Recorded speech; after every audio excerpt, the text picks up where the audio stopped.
Good evening, ladies and gentlemen, boys and girls. Welcome back to a brand new TAT pod. This is a match preview for the Brighton game, and we do have a special guest, Tom, who is going to be with us very shortly. He's just got back from Brighton's away game yesterday in Marseille. So, he's just running a little late, but he will be here very soon. But in the meantime, me and Mike are going to go through yesterday's game just very quickly. But how are you, my friend?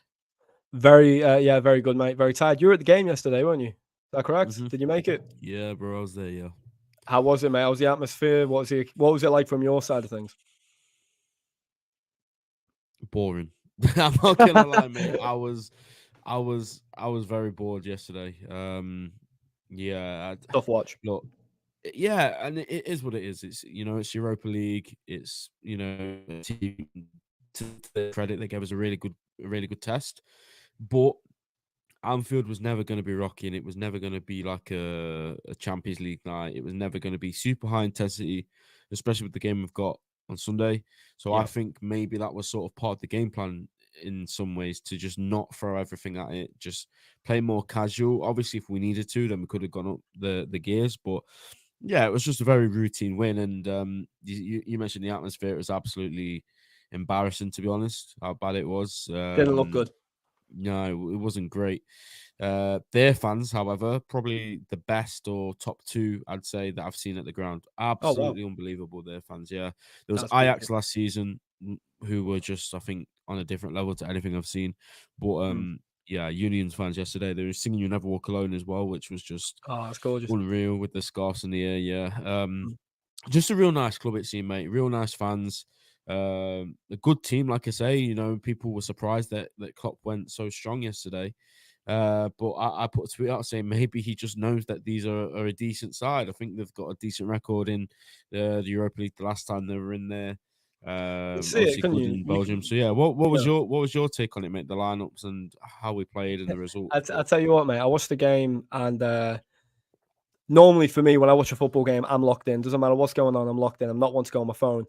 Mate, I'm not gonna lie. I looked at my phone a couple of times, just checking the time. Like I didn't even have notifications on my phone. It was a tough watch, mate. It wasn't ideal. I think I don't know. You can argue, the energy level just wasn't there at all from the players or in the Mm. stadium. I just from the outside looking in, I mean, you were there as well. Everything felt quite flat. It was, yeah, Yeah, and absolutely. it translated onto the pitch. It really did. Mm.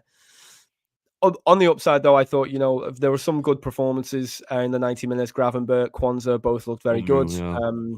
Really, really impressed with both of them because I think both of them coming into this season had a point to prove in the sense that Kwanzaa, I think a lot of fans that wanted us to buy a centre back. We've had conversations about signing a centre back, and hmm I think we had those conversations in the summer where we weren't sure if he was the solution or was he just a case of he's there, so it's easier. I think the more I watch him play, the more I'm convinced that he had that our coaches had faith in him rather than us not having the option to buy a centre back. That's how it feels for me. Maybe I'm taking quite a positive No, point of view in that, but what do you think? I agree. I'm not saying that they thought that he would be, this world class centre back or anything like that. But what I do think they thought is, okay, we're gonna get a centre back. We're not gonna get one to replace Virgil or Canate yet. Obviously, Virgil's Mm, replacement will come in 3 or 4 years, whatever. Matip has got another year, so you're looking at a centre back who's going to be happy to come in and be full fiddle. Where do you find a player like that? Where do you find a player that's good enough to be relied on when they need to be, but isn't going to be playing week in week out? And I know people will say, "Oh, but then he could have replaced Matip," but that's fine. But yeah, I just think they looked at him, looked at the market, and it was just another case of we've got better value in Kwanzaa than going and spending £20 million on another centre back and then loaning yeah. Kwanzaa out. It didn't make sense. Also, Joe Gomez, I know he's played at right back most of the time he's played, but he's looking really good again, and Brilliant. he Yeah. was good again yesterday when he played. Yeah, there's a lot of factors into it. I just think obviously they've looked at Kwanzaa, and like I say, they've looked at the market. They've looked, okay, if we wanted to go and get somebody to come in and sort of push to overtake Virgil, those centre backs are around there. You look at Mhm. that Gonzalo, I think we were linked with for most of summer. Yeah. Vardiol obviously went to City. The big name ones are there. You could go and get one, but we're not at that level yet. I don't think we're not No. looking to get that centre back at the moment. But you're right. There were positives, and good evening to Luke as well, my friend. Hope all is good. And I'm really sorry. I am Iposi. Nice to have you here. Yeah, you were the first one here, so a massive thank you to that. 2 goals and a clean sheet, mate. And clean sheets have been very few and far between this season. In fact, I want to say that. Nah, it's not our first clean sheet. Chat. Is that our first clean sheet? No, it's I not, think is it? that might be our first clean sheet since Chelsea. I don't want to say no. Chelsea wasn't even a clean Not sheet. Chelsea, Hold on. yeah. When was have we had another clean sheet this season? I think that might Villa, be our first. Villa, Villa, Villa, Villa. Villa Yeah, was 3-0. 3-0. You're right. Villa was Yeah. off last clean sheet. Second clean sheet of the season. Second clean sheet. Yeah, mate. Listen, I don't think we were threatened all too much, except for McAllister causing us a little bit of nerves right at the end. But I never really Madison felt we almost were. dropping the ball into his own goal, maybe. Yeah, well, other than self-inflicted moments, I felt like we were very comfortable. It Yeah. was never a game where I felt like tense or worried about us conceding. It was more so just very lethargic. I think Jota played a very Jota performance. He was pretty quiet for a large part of it.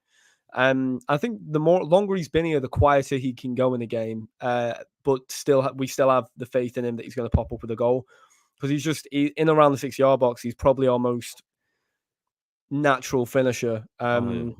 I know obviously people are going to say Salah, but I don't think Salah's a poacher by any means. He He's can not a be, but natural like, finisher though. I think he sort of learnt how to finish. Like yeah, he's not always been getting the numbers he's getting now. Whereas I think, like you say, Jota is just he is the one where if you wanted like a smash and grab 90th minute, you'd yeah, probably back exactly. Jota out of everyone. Yeah, Yeah, it's like for me, you look at Salah and Salah's like every goal that he scores feels like he's had a heavy involvement in. With Jota, it's just he's always right place, right time, and I think it's a wonderful quality to have. But yeah, it was interesting, mate. I think the subs at halftime surprised me a little bit. Don't get me wrong, I understand why he made them. But what were your thoughts on the subs? Seeing Endo come off, seeing the likes of Jones now come on. What were your thoughts when you seen the subs at halftime?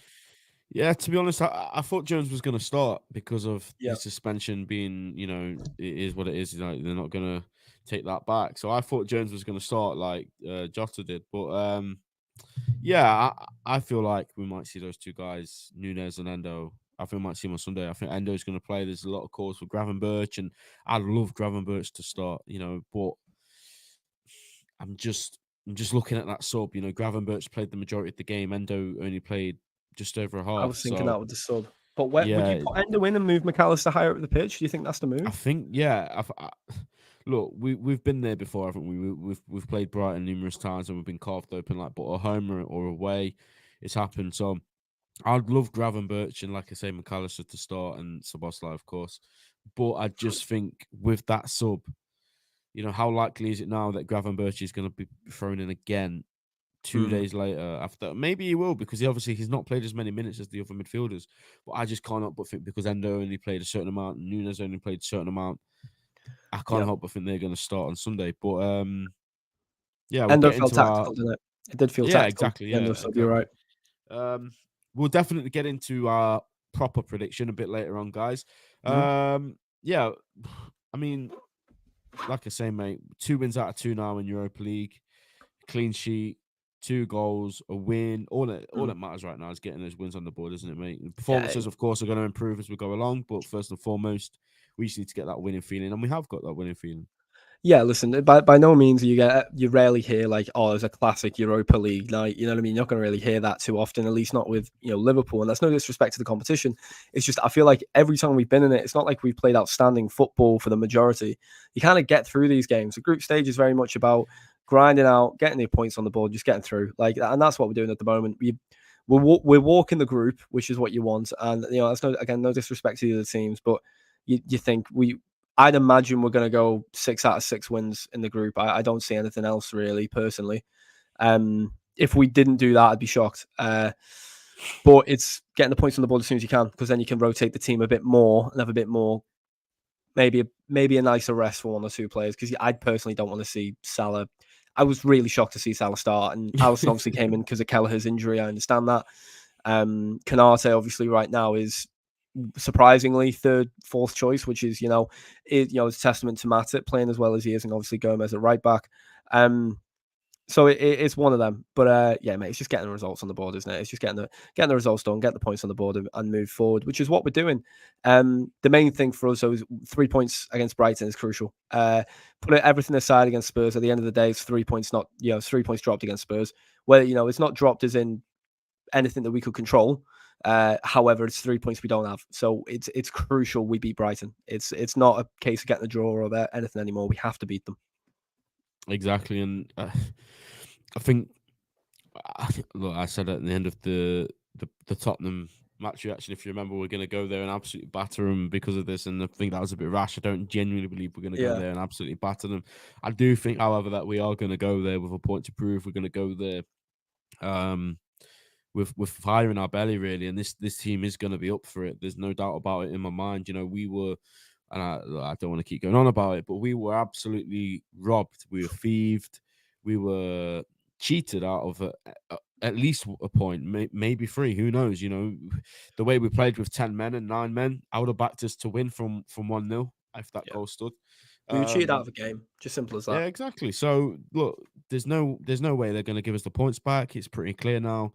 The only way we can move on from this is by doing our job and keep doing our job, and telling the PGMOL that you can cheat us, you can take goals away from us, you can take points away from us, but this team's going nowhere, and it's really exciting. I mean, I came in from the game yesterday, and this morning when I was on my way to work, I just I tweeted, I just love this team, I love this squad, I love these players, I love this manager.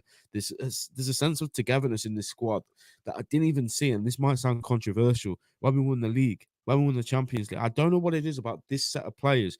No, I mean, like, every single player on the pitch now feels like more united. I don't know what it is. It's maybe I'm waffling, but it seems to me that they all genuinely like each other as mates rather than just professionals. And just before you go, we have an update from Tom. He's in the taxi, ETA 5 minutes. So me and we'll me and keep it Mike are going. just gonna have to keep waffling for 5 minutes, guys. So bear with us. But But what do you listen, think of the togetherness, mate, in this squad right now? this might sound very Roy Keane-esque, and maybe it's off the back of me watching a lot of the overlap today. I kind of binge watched a load of overlap content, but I don't care if they're friends. I don't care. What I care is that they're good teammates, and that's the crucial part. You can get along with them, but it's as long as they have the respect for each other to put a shift in. I think the greatest teams that have ever walked football or ever been in football, they weren't all friends, but they were leaders and they were fighters and they fought for each other on the pitch. And I think that's what matters most. It's amazing that they are as close as they are, as close as they appear to be. And it's good to have friendships within the group because it can spawn very good dynamics and relationships. Anyone that's been watching the Beckham documentary or seen any build up to that, I think he's talking about United. I'm not watching it. Fair enough. I respect just because I'm a football fan. I I'm quite a enjoyed football it. fan, but I understand. when No, I when when, understand. when Posh Spice is saying she's working classmate now, that's enough No, for it me. is funny though because Beckham pokes his head and he's like, I "Shut the see. fuck up! Shut up!" You was literally getting dropped off in a Rolls Royce. Like, what are you doing? Yeah, it was peak. I'm not. Listen, we're not going to give United cover too much, but it's more so like what makes great teams isn't good friendships. It's good teammates, and that comes from a lot of different areas. It is good to see them as close It as they helps are. though. It does help. I don't argue that. It reminds me a lot, to be honest, of, weirdly enough, you say the title side or the quad side, but it reminds me a lot of the season before we won the title, in the sense that you can feel this energy and this unpredictability within the team. Yeah, you can feel the shift. You feel the unity within the fans. And I've got to say, as a fan base, I think this is the most united we've been since that Premier League title winning season. And there's been a lot of hindsight, because I remember sitting hindsight here in the summer saying how toxic it was and how this is the most toxic summer I've ever seen. And yeah, I didn't want to go on Spaces. I didn't want to go on Twitter. I didn't want to be anywhere around Liverpool fans that I didn't like. Obviously, I know you and people in in real life. I know that sounds stupid, but like the ones that were all over social media, that was the most toxic I've ever seen it. And to think of how good this squad is and how good our manager is, I just didn't understand it. And yeah, like I said, it's hindsight, and we've started well, and there is that togetherness. But some people, mate, were saying that we'll struggle for fourth. Some people were saying that if we don't get a DM, we're going to finish 7th or 8th. And it's like, I always trusted this manager. I always trusted, and I always get bashed for this. I don't like FSG, but I'm not naive enough to think that they don't know how to run a football club. Like, does anybody genuinely believe that these people that have the in my opinion, the biggest football club in the country, potentially one of in the world, definitely one of in the world, but 100% the biggest in the country. Like, they're not just gonna let it crash and burn, and that's what I kept telling No. people. Like, dislike them all you want. There's gonna be a plan. We're not gonna get Jude 100%, but something's Yeah. gonna happen. Like, we're not just gonna go into this summer with Jordan Henderson again, James Milner again, Yeah. and then we're gonna have to renew Oxlade-Chamberlain again. It wasn't gonna happen for me. I always had a faith and belief that we were gonna do something this window. Klopp kept saying it every single press conference. Oh yeah, there's gonna be changes in the summer. So, I Mike, think, as long yeah, as Jurgen Klopp's saying it, we who back am it. I to disagree? Exactly. I think for me, like, listen, Christ, we all know the song Jesus, like, you'll never walk alone, but it's a wonderful metaphor for what Liverpool have gone through, in the sense that, like, I really do think we went through a storm as a squad, as a team, as a fan base last season and through the summer, and it is what it is. I think, to be honest, we had to have last season in order to have this squad. 100%. And I think if we had a slightly better season, maybe if we got Champions League or Those some of the guys probably would have stayed. we wouldn't have had the clear out we had.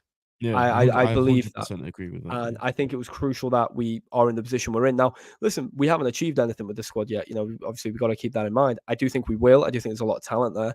And I think we've shown that we've had the blueprint before, and we've got enough people in there that have been there at the very highs and the very lows of this club, and enough experience around there that'll be around for a long time to help the young lads through. I mean, Trent's won it all. Trent has been there through everything, and he's only 24, and it's an insane amount of experience that he has at such an age.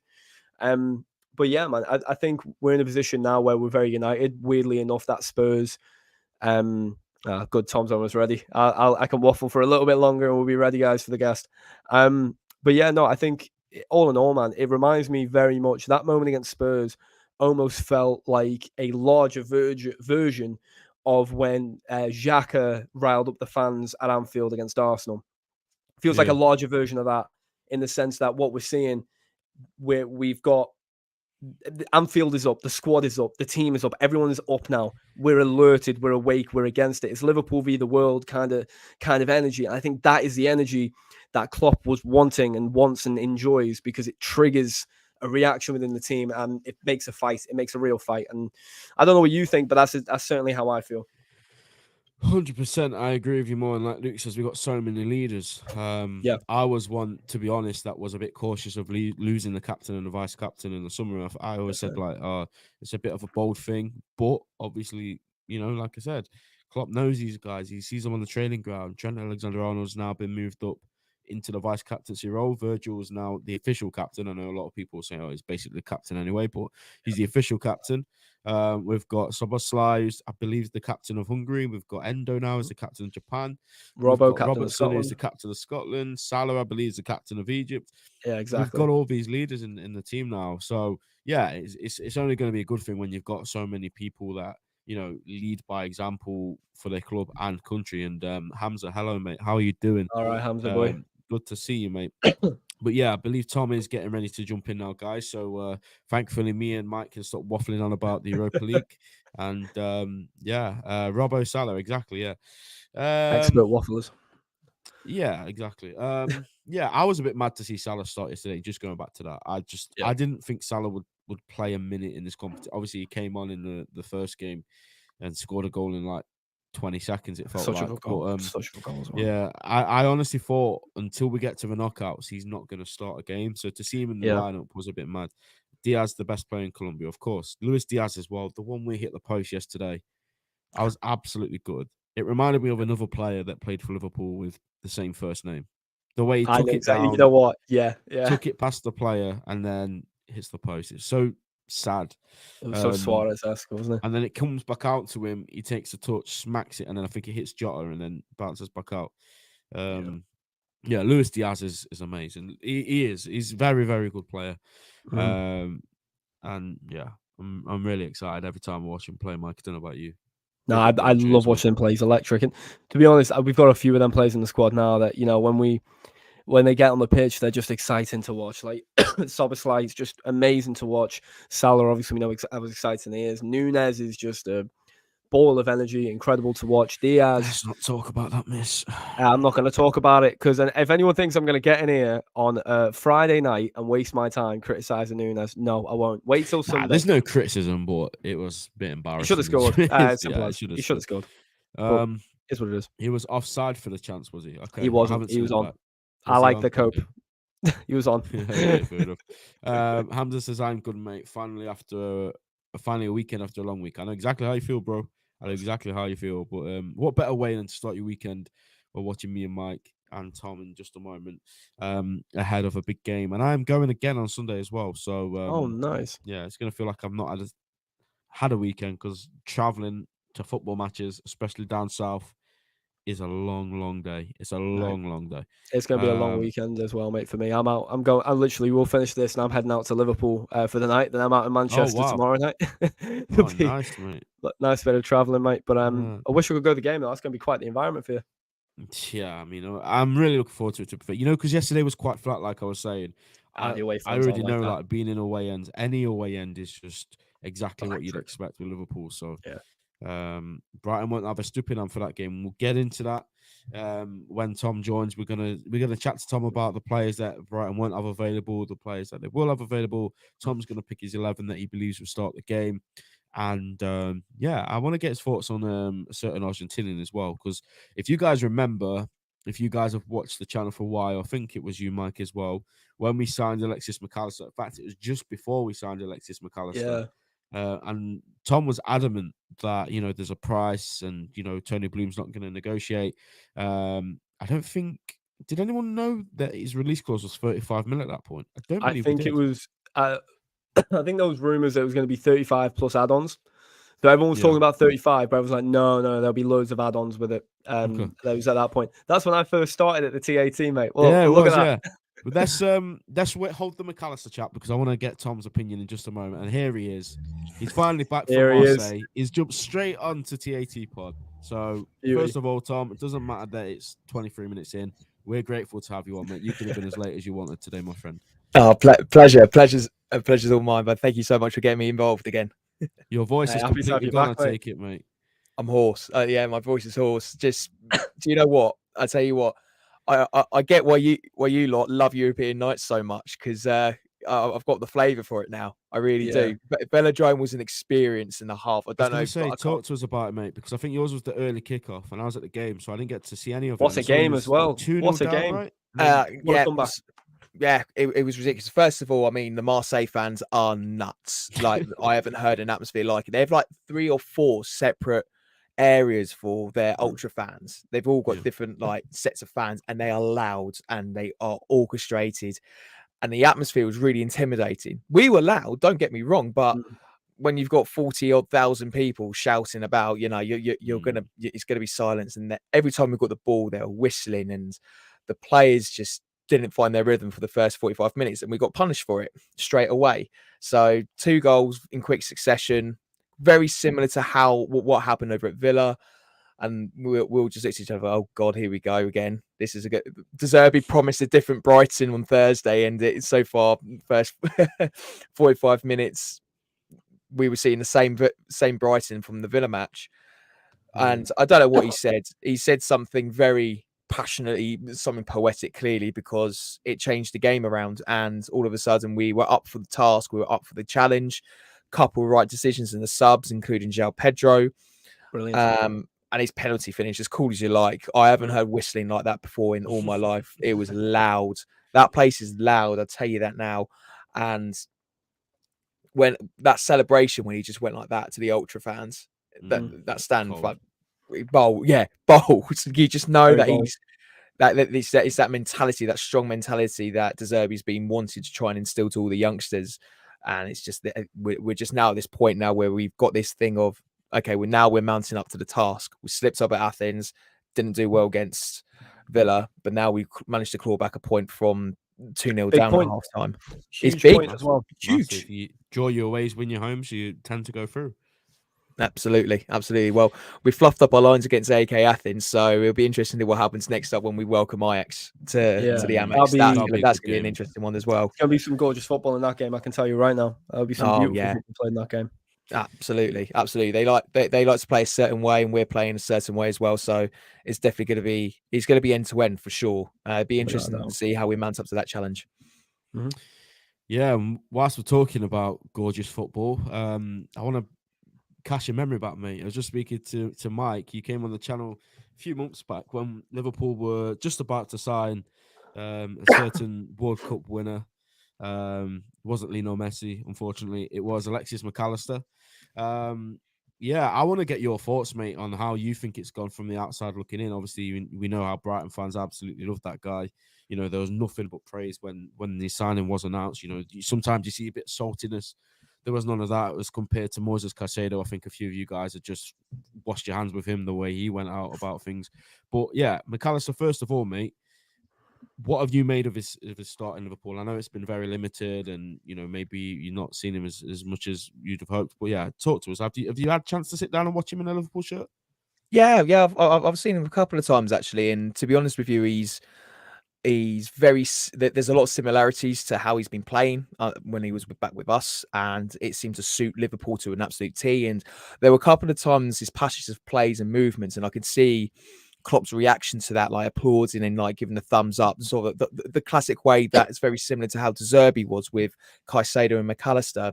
He sees how essential that midfield three is for Klopp does anyway. I was quite surprised with the red card that he got.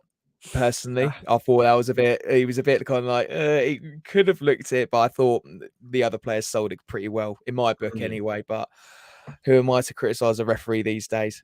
Well, I stick quite far away from referees. But overall, I've been really impressed with what's happened. But going back to what I said to you guys, he's part of the missing pieces.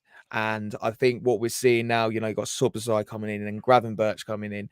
All of a sudden, you're now seeing this formation of a really solid midfield, and it's got depth as well. I haven't even talked about Japan's captain Endo.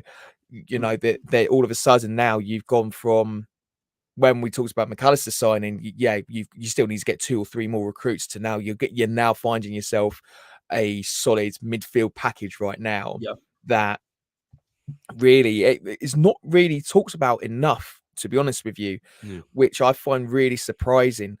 The way Gravenberch was speaking after the match last night, when he was just smiling away, he's enjoying his football. I mean, this is a sheer contrast to what he was like over in the Bundesliga last season when he just wasn't just enjoying the matches at all. Now he's finding himself. I'm worried because I watched him when he was at Ajax and he was a joy to watch. Now I'm just thinking, okay, here we go. Now we've got a real task on our hands to try and silence this midfield three, and we don't know who it's going to be because, you know, okay. So as DeAndre said, Gravenberch, Maka, and Sobasai for Brighton. That to me is going to be a worry for us because we've lost Caicedo and McAllister to you guys. That double pivot in that midfield was vital for us, and we just haven't found a solid solution week in, week out. Well, Tom, I was going to ask you about this. So you talk about our midfield three. We brought McAllister, Sobasai, Gravenberch. We've got like this depth now. And it was our weakest point last season. I'd probably argue it's definitely one of our stronger points in the squad now. And I look at the contrast between ourselves and yourself. I think when I looked at your midfield last season, it was brilliant. It was the strongest part of your team. I thought it was just, it was the energy, you know? I look at it now. I think Billy Gilmour is fantastic. I'm a big fan of Billy Gilmour. He doesn't offer the same sort of ability, not quality. He's a different type of player to a McAllister, to a Caicedo. I look at Dahoud again. Dahoud, I think he's a decent player. He's a good player, but I'd probably say he's a different mold to the types of midfielders you've had. So I just wanted to ask what you think of the window you've had in terms of midfielders. Are you happy with your midfield? And what do you if there is anything? Do you think anything's like what is missing? If there is something missing? Yeah, so a lot to digest there. So Billy Gilmour, first of all, I mean, he came to us. He was a Potter signing. First of all, he was someone that Potter was really keen on. As soon as we that Chelsea didn't want him, so when that went out the window, I think for Billy, the poor guy is just like going, well, now what? And I think he kind of went about 3 steps backwards because De Zerbi's come in with a far more tactically advanced style of play. He needs to learn that more, and he was basically the understudy for Caicedo and McAllister. When Caicedo in February got told to have a little bit of a rest period because of the Arsenal farce, then Gilmour started to show signs that he gets it. And all of a sudden, we're like, oh, here we go. Here we've got depth now in our midfield. This is fantastic. Because that was always going to be the main thing. McAllister and Caicedo are midfield too. Who's there afterwards? Gross, fantastic. But then who else? Gilmour didn't really have a handful of appearances, but they were poor. Really, truthfully, to comparison to what we're seeing this season now, he's come leaps and bounds after a solid pre-season, which is fantastic to see. So who I was excited about, but I was also wary. Let's not forget, this guy got released because basically he spent more time in the treatment room than he did on the pitch. And if he did spend more time on the pitch, then we'll be talking about Dahoud, the Dortmund midfield maestro, rather than over at Brighton.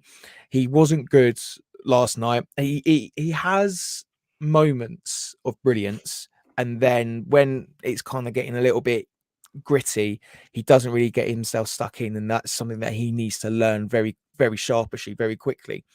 He's almost the same sort of issues we had with Pascal Gross when he was coming in under Houghton, played in that centre attacking midfield role, but he never really got gritty. And then he did towards the end of the season, and then as you know, English football fans, we like a midfielder that's gritty, that gets stuck in.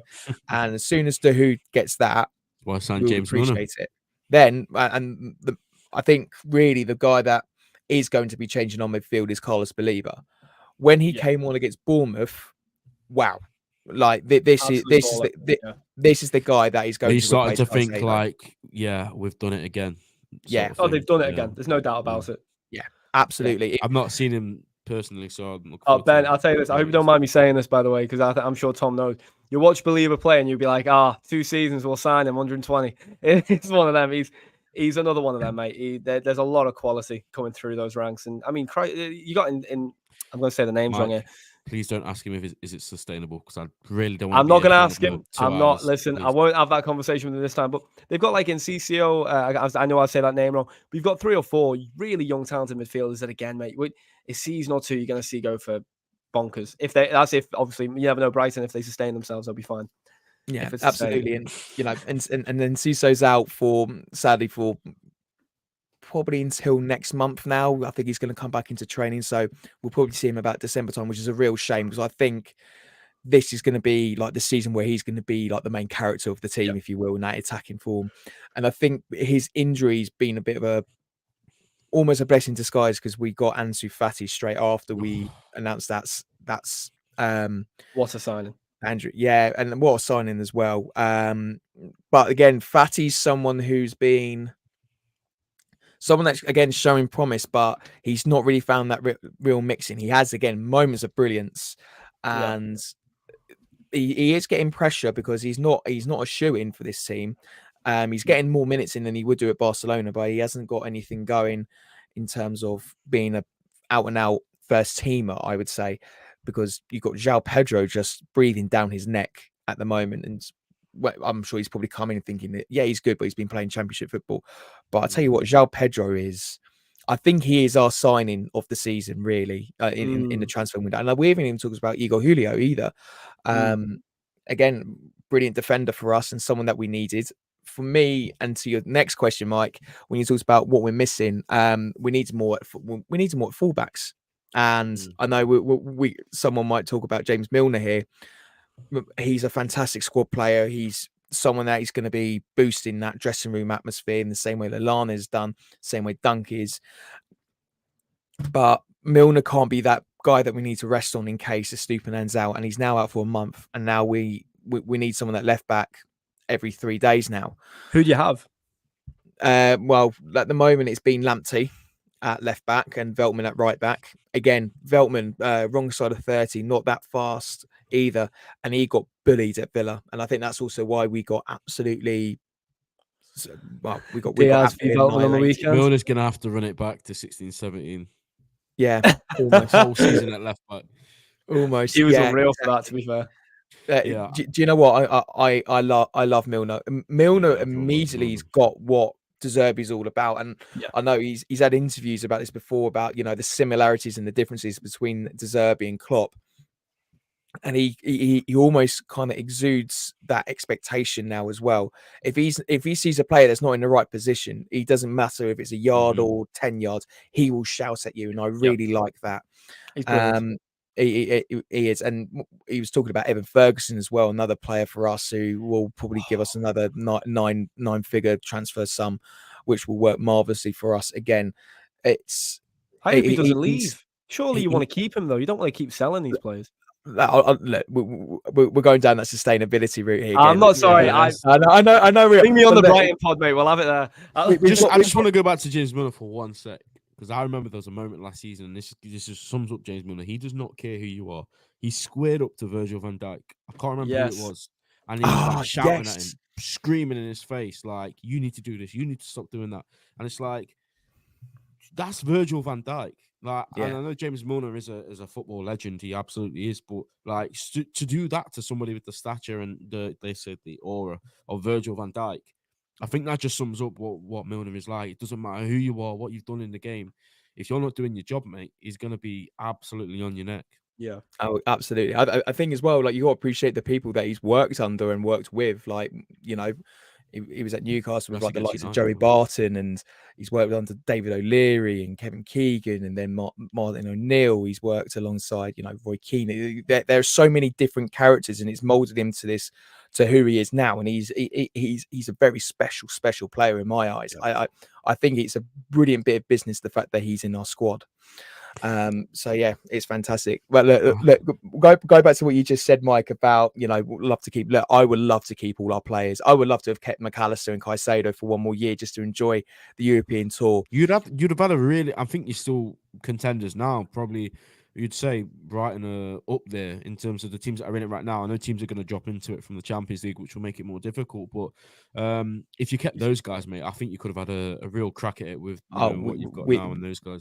We will be talking about a completely different game yesterday if we had Ali Mack and Caicedo in our team. Yeah. Absolutely. But look, even De Zerbi's admitted it. Look, you know, we're a small team, we're a small club in comparison to the stature of what we've got in Europe right now, and that's the platform that we're at now. We've gone from minnows in League One to you know the surprise package in the Premier League and in Europe oil at money. the moment. And that's what I love to see. The bookies have us about 4th or 5th favourites to win Europe's second top prize, which is, for me, is absolutely mental. We're priced better than West Ham, which for me that doesn't make sense. And they've just won one. Yeah, exactly. They've won a European competition, and they've got, you know, I would say on paper a better squad than us, and they. Oh, you know, I wouldn't say that. I think Brighton man for man. And listen, we're not going to go down the road again. Listen, invite me on the Brighton pod. We'll have the chat there. But I'll be a Brighton fan by the time I come out that pod. But I think man for man, Brighton have starting 11 wise, man for man, Brighton probably have the 6th, 7th best team in the league. That's just on paper. I think in terms of how you play football wise, in terms of quality to watch, you're top 3 in the league. Just in terms of enjoying the football you play. Absolutely. Tactically as well, it's just a different level. But I'm going to stop being a Brighton fan for a second because we need to talk about the game that's coming up. So one thing I will ask you, in terms of fitness, what players are you missing? Hold on, Liverpool, Brighton, West Ham United. Sorry, he's just saying that United are going to drop into it, which I completely agree with. I 100% agree. Yeah. But what players are fit? What players are not fit? Talk us through your squad at the moment. What you're looking like for this? We know about your left back. Who else? So let's talk about goalkeepers. So at the moment, we seem to be going into a bit of a rotation package between Jason Steele and Bart Verbruggen. Verbruggen, very promising young 21-year-old from the Netherlands. We bought him from Anderlecht. Again, very highly thought of. He was in the Euros under 21 championships. They drew all 3 of their group stage matches. Wasn't enough for them to progress, but he was definitely a star out player. He was someone that really kind of like set the standard and the tone there. Again, Jason Steele has been, you know, De Zerbi's number one. He's been De Zerbi's favourite son, if you will, since he's come in. And, you know, someone who, when we signed him, Sunderland fans were laughing at us for bringing him in. Now, look, he's the reason, arguably, why we managed to get in, because the key saves that he made were fundamental to where we are. He hasn't been at his best again, but I think that's a mixture of the pressure and the intensity, as well as, you know, you've got a young star coming in. We're looking to the long term, and he's probably thinking, over his shoulder, go, well, how long do I have left? Yeah. So he wants to make his mark as well. And he did well, to be fair, in Marseille. 2 goals that I wouldn't say were entirely his fault, because the defense were just faulty. And I can't believe I'm saying this, but Lewis Dunk has been a little bit error prone a He's been the few weak times link. this season. It's something we're not used to. And it's what I mean, I think he was at fault for the second goal or first goal, can't remember which one, but he absolutely scuffed the long pass attempt. And it just gifted, absolutely gifted it to him. So there are faults there at the moment. At the back, Van Heck started, so we could be expecting to see.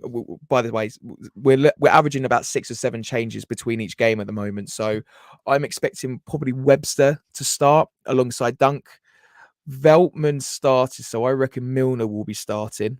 Ooh. And then we're going to get Igor Julio at left back as well, just because of what De Zerbi said after the match, saying that Lamptey had a fantastic game, really happy for him, but now it's the time to look after him. Can't see him playing a full 90 against Liverpool. Right. So, you know what? I was gonna say, sorry, just where you go. I was gonna say as well, like, I do kind of hope in a way we get to see Milner. I would have preferred it to be on the bench so that, you know, after the game he can come over to us, because I don't know about you, mate, but I can't help but think for both sides, for the returning players, it's going to be nothing but a good reception for Milner, for us, and for McAllister, for you. I They're hope both so. going to get really good absolutely. receptions. Yeah, there's no doubt about it for me. That's good. That's what we need. Absolutely. There's no bad blood with it at all. I think we all knew the moment he signed that contract just before the World Cup, it was a case of, right, that's setting the price tag from Brighton's perspective. It was just good business at the end of the day, and it was probably a way to kind of like say, well, I think you're going to be special in the World Cup, and we don't want a headache in January. Here's a contract to shush that into same thing with Luis Suarez. I remember the tweet to this day. They said, here's an early Christmas present for you, Reds," and it was Suarez signing a contract. And then 7 months later, after the World Cup, we knew he was going before the World Cup, but after the World Cup, a few bites later, he's gone to Barca for 70 million.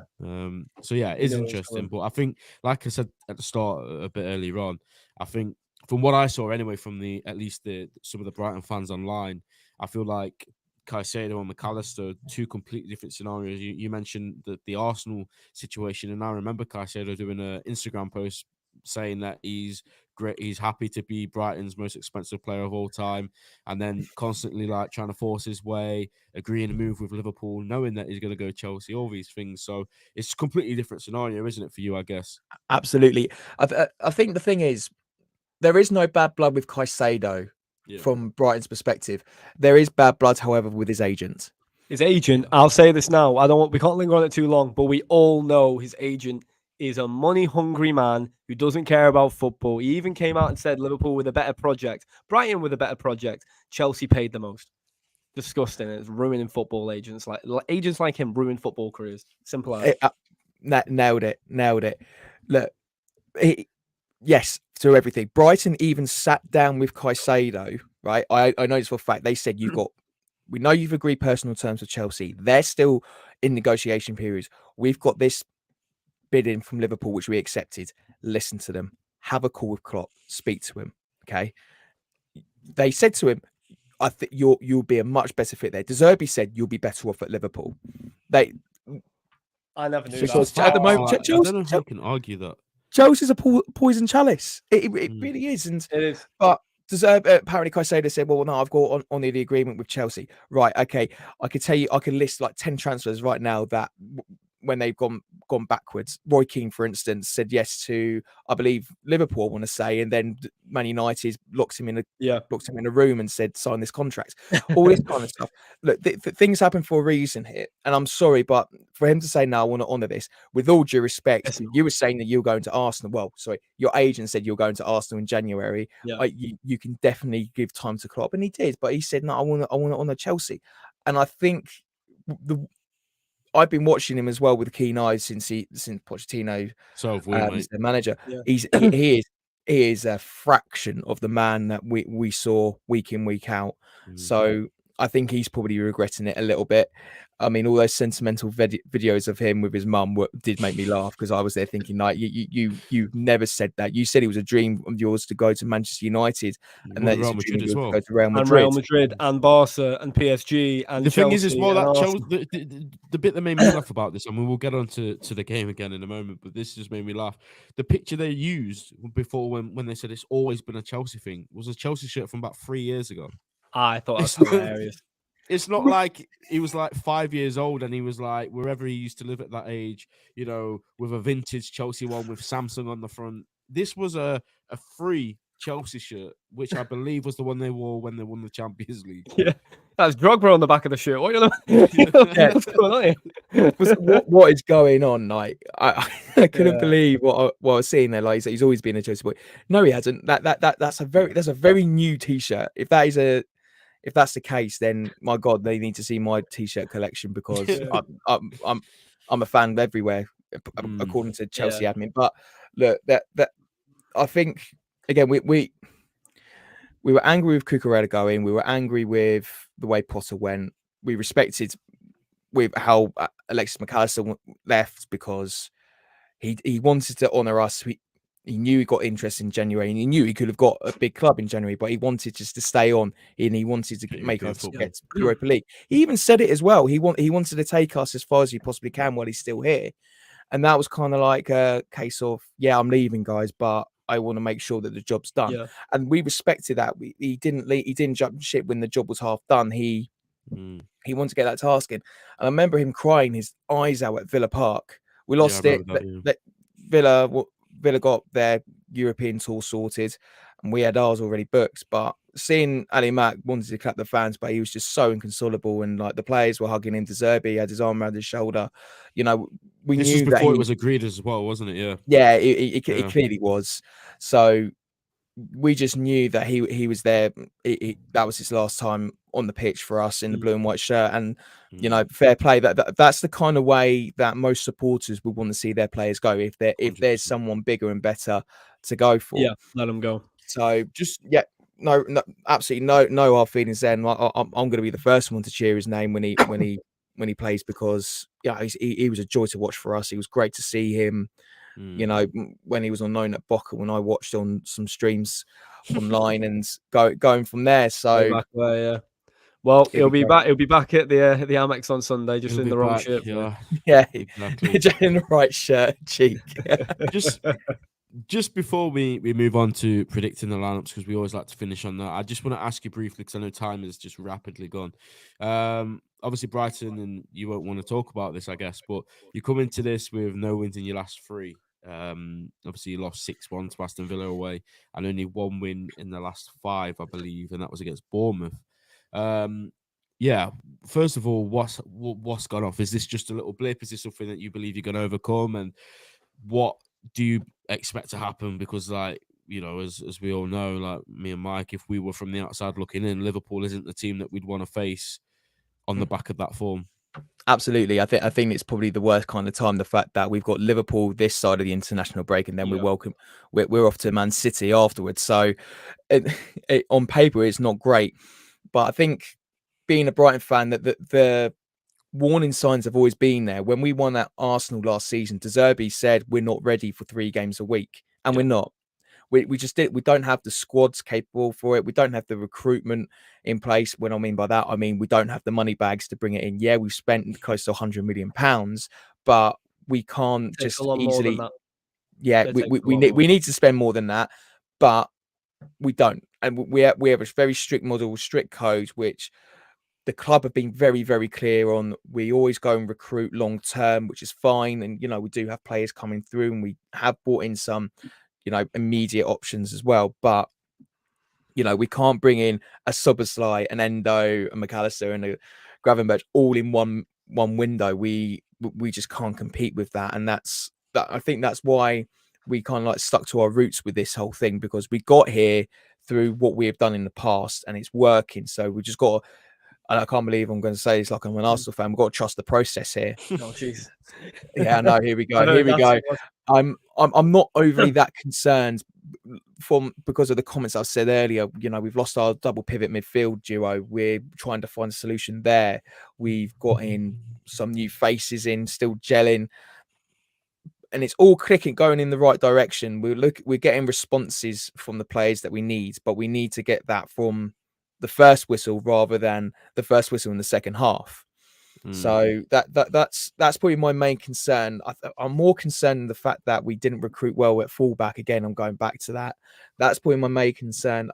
I am expecting a hard match. I would say I would take a point, but I think the way Liverpool have been playing, and I think they'd be wanting to go in with an absolute bang after everything that happened in North London, and I know that's a very delicate matter, and I think as well from my perspective, we as to death, don't worry. I know it's been beaten to death, but my God, Klopp is going to be building it up, and they get a reaction from his players from that, and I think Brighton will be a fantastic message because on paper we're both in Europa League, and he'll want to make sure that's almost like a key 6-pointer, if you will. Just he'll be beating up in that way, in that mentality, just to say, right, we've got to send a message here and say, no, we're here to compete. So I'm expecting a really tough match. I went into all three matches actually pretty confident with what we've got. New manager bounce at Anfield, De Zerbi coming in during the FA Cup. De Zerbi's like really solidifying his mantra, if you will, and his tactical prowess.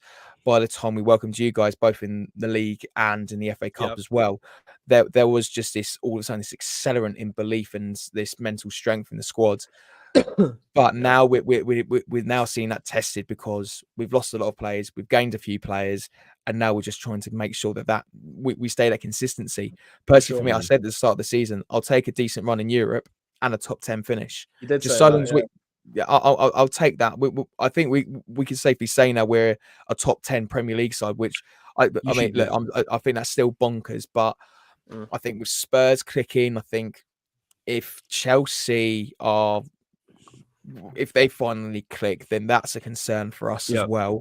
So, I think not to cut across here. I think because listen, we'll get onto the teams in a minute. I think when you look at the top 10, I think you should be much more confident in saying that you're better than at least 3 of them. This sounds a bit ballsy to say, but you're better than United, you're better than Chelsea, and you're better than Villa. There's 3 teams, right? Oh well, I wouldn't say Villa. I would say Villa, and the reason I'd say Villa, and is listen, to be honest, I think Emery is a phenomenal manager. In the same way De Zerbi is. Tactically, they're 2 of the top managers in the Prem. The reason I say Villa is I think in terms of Villa's biggest weakness for me, which is your biggest strength, I think it's how the midfield works. Now, don't get me wrong, I know your midfield hasn't clicked yet, which is probably one of the reasons this season's going the way it is for you. But I think once your midfield clicks and people learn their roles a bit more, you speak about Billy Gilmore, for example, or Dahoud, everything will fall back into place for you in that way in terms of the way you defend as a unit. Because going forward, you still look like Brighton. I think just defensively, you just don't look the same. Whereas for me, Villa, don't get me wrong, they've got the energy in there, but I don't look at any of them midfield and get worried. We walked them at Anfield. Yeah, I see it like that. We walked Villa at Anfield. They weren't an issue for us. Whereas I think even with this Brighton side that you have, when you come to Anfield, it's going to be difficult. It's not going to be easy. We know all about that. Yeah, trust me. I'm sick and tired of Brighton. I don't want. Listen, bro. I love having you on, but I'm tired of your team. Stay away from Liverpool, please. Listen, Mike, I've got some bad news. Go on. Tom mentions the FA Cup game last season. I was there. I was at the Amex, and I'm there again on Sunday. So you're bad luck, mate. Bro. Why? You know what? I wasn't confident, but like I thought, we're at least going to see this out. Fair enough. It is what it is. And then the Matoma obviously scores in the 92nd minute after a Joe Gomez absolute howler. And I think I'm not going to rip into Gomez because of that, because he's been brilliant this season. But the memes of him twerking after that came out from that game were absolutely hilarious. But yeah, it wasn't great, wasn't pleasant. I mean, Tom, you'll be used to it, but somebody like me who goes there and spending the best part of 15 quid for burger and chips, it's not ideal. Sort your prices out, by the way. Why are you getting the burgers? Get the pies, mate. It's a long day. I can't just eat a pie. Like I've got to have a. I'll just eat a pie. Oh, mate, Your yeah, pie, trust me. oh, full When day. you get one of those piglet pantry pies, you're gonna want two. They're good. All right, Tom, hey, listen, stop right now. He's like, yeah, when we're 2-0 up at half time, eat a piglet pie. All right, get Yeah, out of here. exactly. All right. Let's cut the nonsense then. Let's get Go straight on. to the business end.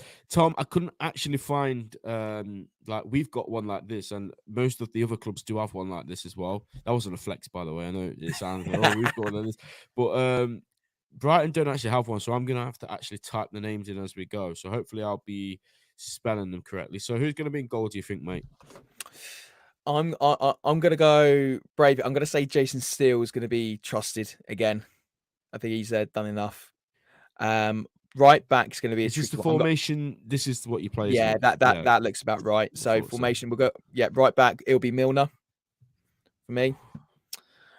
Now, I really want this to be the case. I really want Van Heck and Dunk at centre back. Van Heck was superb last night, and I think he is the perfect player for Dunk to partner up with. I don't think Webster's up to the task personally. I love him. Don't get me wrong, but if I choose between this lot, it'll be Dunk and Van Heck. Left back is going to be a tricky one. I want to see Lamptey. I think with the international break-in, I think it'll be him playing, and then Igor Julio coming on off the bench as well. What? So it would be Lamptey's been playing at left back then. And Yeah, Milner would be right. Okay. I think that's how it's going to be, because I think they want the pace to support Matoma on the left. I think that's how he's going to address it. So the midfield too. So it was Dahoud and Gross starting. So I reckon it'll be Billy Gilmore and Pascal Gross. Gross play on the right or left? Gross will be playing on the right. Right, thoughts. He'll be in rotation with Milner. That's how they typically work anyway. And then up top. So up top, we'll go straight to striker. That'd be Ferguson, like that, isn't it? Sorry. Yeah, well, it's the German B is double S, so B it's fine either way. We know what you meant. It's fine. Yeah. So yeah, Ferguson up top, and I think the front three will be from left Matoma. What a player! Just because he is his start Matoma's start. Matoma is De Zerbi's star man. He loves him. I think he's someone that defends him for everything. On the right, it'll be Adingra. What? I think March Adingra, ADI.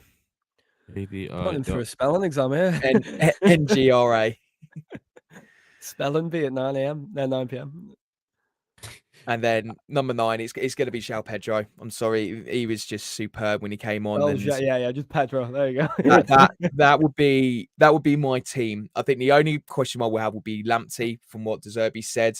So it might be Igor Julio, it might be Lamptey at the back on the left, but that would be my team for the weekend on Sunday afternoon. For me, that is solid in terms of what I think. Again, the question marks is in that midfield. Gross and Gilmore. Gilmore's been great whenever he's been called upon at the moment, and I'm really enjoying what I'm seeing from him. Gross as well. I mean, I'm a huge Pascal Gross fan. He absolutely deserves the call up again to the German national side, which is fantastic. And I think the way he works with Milner on that right back as well complements each other, because they could both take a little bit of a rest in that right back role, and the other one could just push up and support that midfield in the attack as they try and build up in the final third. Adingra is someone that I'm really excited by. 30 goals and assists last season for Union Saint-Gilloise, which is fantastic. He is someone that prefers to play on the left, but with Matoma there, he's more than happy to play on the right, and he's done well whenever he's been called upon as well. He's someone that has got a taste for goal, and he's someone that can cut in, support, or just try and go down the flank and go for the cross, or just take everyone on and go for a shot himself. He's a dangerous player. He's very silky. He's very fast as well. He's a really exciting player, to be honest with you. João Pedro.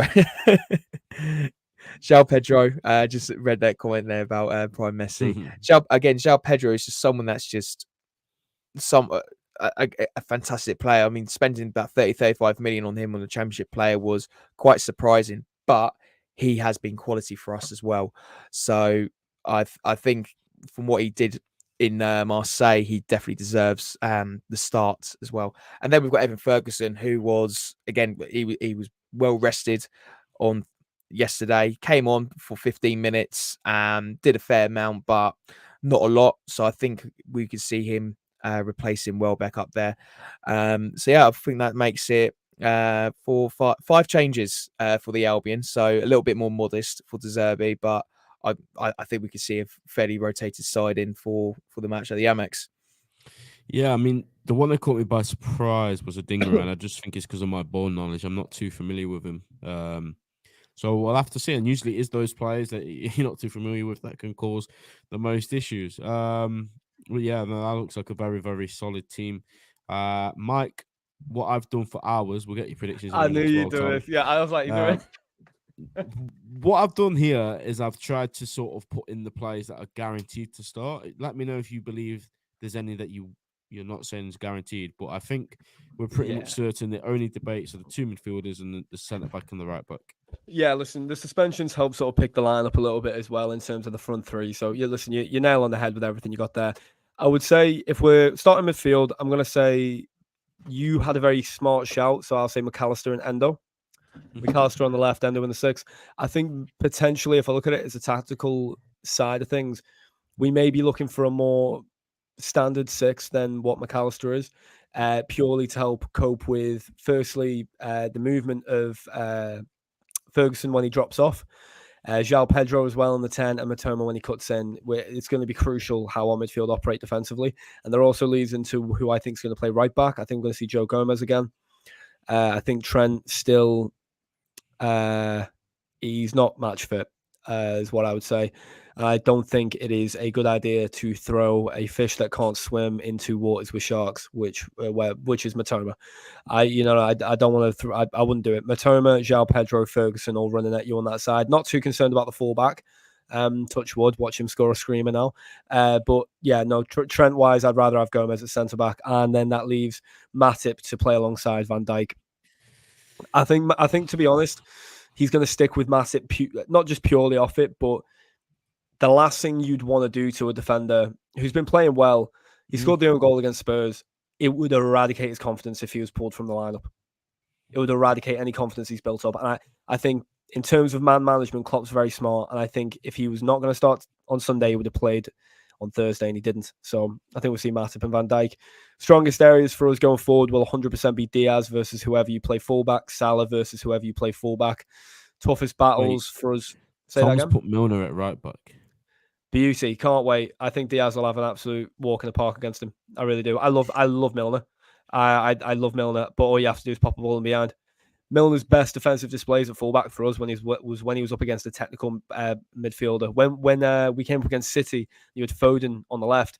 He pocketed Foden, and I never thought I'd see the day. It was a beautiful defensive performance by a pensioner. I loved it. That's a joke, by the way. I love Milner, but I absolutely adore Milner. But yeah, listen. Diaz isn't like that. Diaz is hopefully going to be making runs behind. His speed alone will at least stretch that side of things. Salah as well, brilliant. The toughest area for us will just be defensively in that sort of like right corner pocket where you've got Szoboszlai, Matip, Gomez. Szoboszlai is going to have to put in his best defensive performance in a Liverpool shirt so far because I'm still not convinced by him defensively. I think he's putting some good shifts, but I'm not convinced by him, and I think Brighton's going to be the biggest test for him specifically defensively. It's not going to be an easy game at all in that area. Yeah, no, I agree with this team. And look, I'm not even going to slander Joe Gomez because, like I said earlier, he doesn't deserve it. I have always said when Trent's fit, Trent starts. I don't care if he's up against a tricky winger. He's generational. He's one of our best players. He's the vice captain. We shouldn't be pulling him from these games just because he's up against a bit of flair. But like you say, Mike, is he ready to start after yesterday? Obviously, he played quite a lot of the game, went off to pretty good reception. I think he had a decent game yesterday. But this is a completely different test to USG at home. So you're right. I think Gomez against the threat that they have coming at him probably is the better shot for this game. And then with Trent, we go again after the break. Yeah. Matip, again, I agree with what you're saying. I just think it's mad that, we was all here saying that Ibu and Virgil is our best centre-back pairing now, and these guys have just run it back to 18-19. in 1920 with, Van Dijk and Matip, the Champions League winning centre-back pairing. Because Matip, again, you'll know, Mike, and without opening a can of worms, has been subject to a lot of criticism from a lot of people. And again, he's another player which I think is just making a lot of people eat the words. And long may it continue. Yeah. The midfield, I agree with that, because like we're looking at yesterday's subs, Endo comes off pretty early. Gravenberch was absolutely amazing, but he did play the majority of the game. And this still might be a little bit too early to throw him into this. I think he'd do it if that was the case. If it was Gravenberch and McAllister and Szoboszlai, I think Gravenberch would be able to rise to it. But Yep. I just feel like Endo's played a lot more in terms of that defensive role. And like you said, he's a natural DM. Maybe that allows McAllister to play a bit further up, because he has had to play that role a few times this season. And then the front three picks itself, obviously, with the suspensions, the Gakpo injury, there's nothing else really that we can do in that situation. I'm very confident that those three will get the job done. But guys, let's give our predictions. Let's say how the game's going to go, what sort of game it's going to be, and then ultimately the score prediction. So, Tom, I'm obviously going to come to you. Is it going to be another big Brighton win against Liverpool, or are we finally going to be able to get a win against you? Well, I saw an interesting stat actually on Twitter today. We have the second longest run in the Premier League at the moment, when the last time we conceded back-to-back league defeats. So I like to say that we don't have that this week, and we break that, because I quite like the way that we are playing, and I think there's a lot of encouraging signs. I really want to say a draw. I reckon my heart says 2-2 draw. Head says 2-1 Liverpool win. So Okay. I'm conflicted. We'll go double chance on the draw, Liverpool win. Cagey game, open game. I think it's going to be a good game. I think it's going to be a good open game, to be honest with you. I can't see it being cagey. I wouldn't say there's a lot of malice between the two sides. They both want to play football. We both have our own styles that we really kind of like stick by. We've got a decent code, and I think there isn't really anyone there that will go for like the caginess or try and time waste straight away or wind up each other. There'll be respect, obviously, and they'll want to try and get into each other's heads, but in the way where the football does the talking rather than what comes out of their mouths. So I think it'll be a nice. I think it'll be a solid open game. I think it'll be an entertaining match for sure for 90 minutes. Mike, I think it's going to be insanely open. I think it's going to be like a 3-2 kind of game. I don't see this being a close, tight game, defensively brilliant or anything like that. I don't think either side have been anything near defensively brilliant this season. Don't get me wrong. We've got a good defense, but I don't think we've been phenomenal. I think it's going to be very open. I'm going to say, I won't even say 3-2. I'll classic. I'll say 3-1. I'm going to say 3-1 to Liverpool, which, listen, I've gone with Hamza there. I can see he's put that in the chat as well. I'll say 3-1 to Liverpool. I think Brighton will take the lead. And I think it'll all come in the second half. I think it'll be open in the first half, but I think a lot of the action will be second. I reckon there'll be a penalty. That'll be a dubious penalty. That'll come our way. I weirdly think that. I'm basically, Tom will be kicking up a fuss and he'll be like, I don't think that was a pen. And all Liverpool fans will suddenly be like, well, it worked in our favour this time, and we'll all be hypocrites. Classic football. Am I right, guys? Gotta love it. You gotta love it. You gotta love it, man. But yeah, man, I'll say 3-1. And goal scorers, Salah, Nunez, and Szoboszlai will be my three. Ooh. I don't think there's going to be that many goals in it. I think there's going to be a lot of chances. But I don't know, man. I just don't. Whenever we expect a high-scoring game, I always feel like it never is. That's so true. I'm just going to say 1-0. I'm going to say Mo Salah 1-0. That's what I'm going to say. I don't think we're going to score 3 past Brighton. I don't think they're going to score 2 past us. So I'm going to say 1-0, Mo Salah. From the spot, the most controversial penalty ever. Sorry, Tom, that you're the subject to this, but I hope it's a foul from outside of the box that they give us a pen. That's what I'm hoping for this Sunday, more than anything else.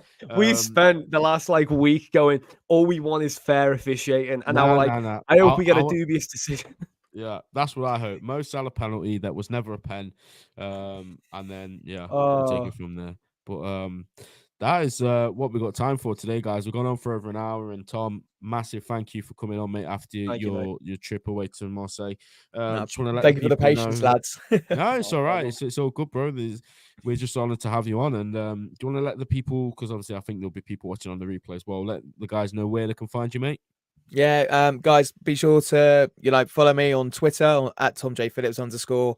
And if you'd like to hear more about all things the Albion, then be sure to subscribe to teams like Brighton on all your favourite podcasting platforms. Perfect. And if our paths cross again, Europa League, we'll obviously get you back on for the third time.